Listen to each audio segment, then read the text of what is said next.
Early in the year 2009, the Chapel Door, a small ecumenical congregation in Fairview, North Carolina, had a big heart for missions and enough land to plant a garden that they felt could feed the hungry.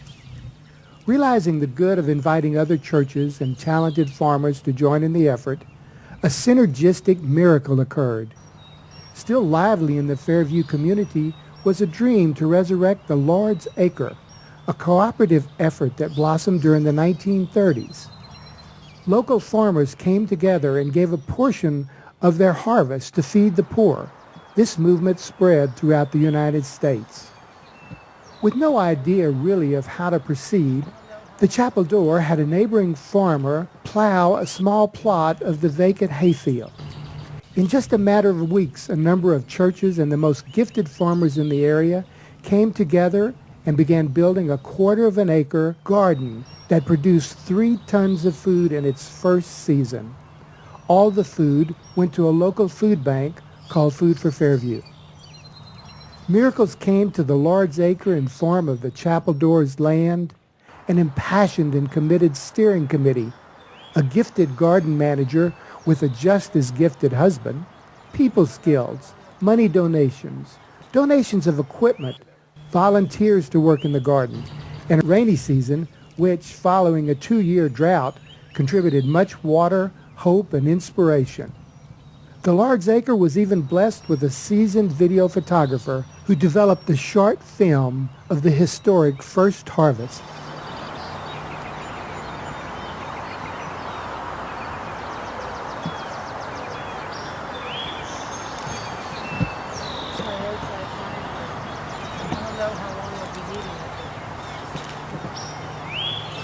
Lord's Acre was started by people in Fairview, primarily from churches but also not, to grow food for the hungry. There's more people hungry in Fairview all the time, there's less donations to the food banks, and most of the food they get comes either in a box or a can. So our goal is to serve the Lord and to serve our community by providing fresh, organic produce every week to them. It's so exciting being a part of this project, providing food for the hungry. But another aspect of this project is how it's creating community. It's so exciting to see how much support we've received from the community. Trailer loads of compost, expensive water pumps. It's just been absolutely magnificent how the community has responded and how a community is being developed around the garden.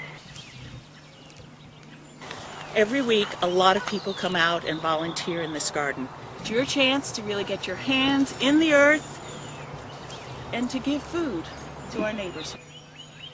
Well, this is a very exciting day. This is our first harvest at the Lord's Acre, and just 3 months ago we were in pasture, grass pasture. And with the help of the entire community, we've been able to till up this ground, turn it into beds, turn it into row crops, put cover crop in, fence it, build a shed, and now we're harvesting and ready to bring our first baskets of produce to Food for Fairview.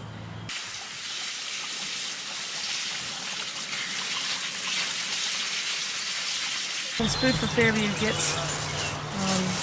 opens its doors on just once a week, we know this lettuce won't make it till next week without bolting. So we could pick the leaves of it, and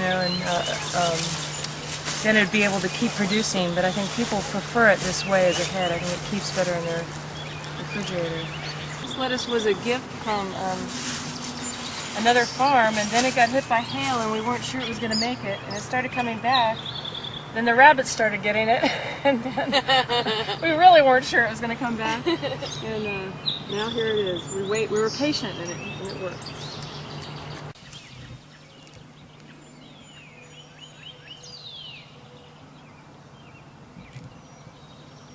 Okay, well, I'm a volunteer with Food for Fairview. It's a real blessing right now being able to get all this fresh produce. With your gardening efforts and a few others, gleaners in the area, we seem to have plenty of fresh produce, which the people certainly enjoy. So we appreciate everything you all have been doing for us. The Lord's Acre needs you. Come join us.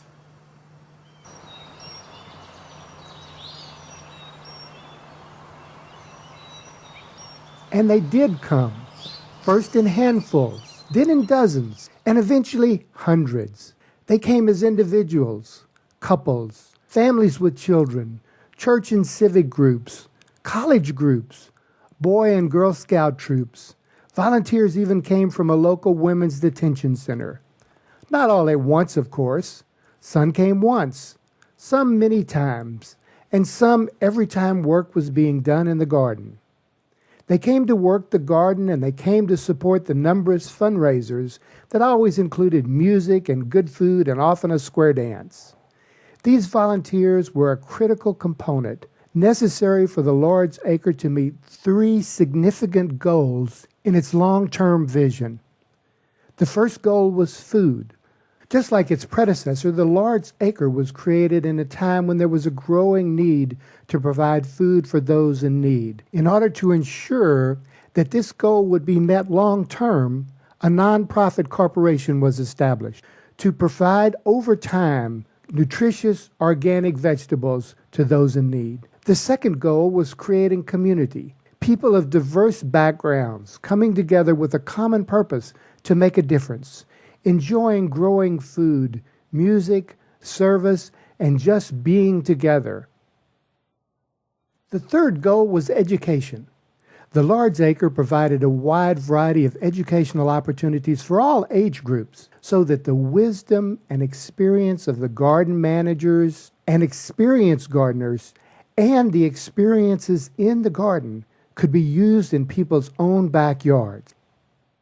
This 21st century Lord's Acre became a model for gardens around the world, not only for feeding those in need, but bringing diverse individuals from different economic backgrounds together in community, making a difference for future generations.